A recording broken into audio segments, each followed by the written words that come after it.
क्या आप जानते हैं संहार शब्द का अर्थ केवल विनाश नहीं होता। संस्कृत में संहार का वास्तविक अर्थ है अनावश्यक तत्वों को समाप्त करना। अब आज हम जानेंगे भगवान शिव क्यों वास्तव में संतुलन के देवता है, विनाश के नहीं।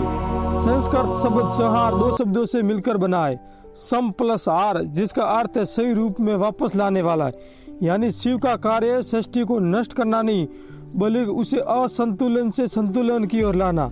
यही कारण है कि शिव को महाकाल कहा गया है, समय के स्वामी, समय के नाशक नहीं। वेद और पुराण के अनुसार ब्रह्मा सृजन के देवता, विष्णु संरक्षण के देवता और शिव परिवर्तन के देवता। ध्यान दीजिए, कहीं भी विनाश शब्द नहीं आता है। प्रकृति में भी यही नियम है, जब कुछ पुराना हटता है तभी कुछ नया जन्म लेता है। शिव उसी नेचुरल लॉ का आध्यात्मिक रूप है। शिव का नटराज रूप केवल धार्मिक प्रतीक नहीं है। आधुनिक भौतिक विज्ञान में ब्रह्मांड को ऊर्जा और कणों का निरंतर नृत्य माना जाता है। नटराज के एक मुर्दा, एक पैर उठा हुआ, एक पैर पृथ्वी पर, यह दर्शाता है कि स्थिरता और गति का संतुलन होता है। यही कारण है कि नटराज प्रतिमा CERN जैसे वैज्ञानिक संस्था में भी स्थापित है। शिव के डमरू से नाद उत्पन्न होता है। वैज्ञानिक तथ्य यह है कि ब्रह्मांड में हर वस्तु कंपन वाइब्रेशन से बनी है। ध्वनि ऊर्जा ही सृष्टि। डमरू इस बात का प्रतीक है कि सृष्टि की शुरुआत ध्वनि से हुई है।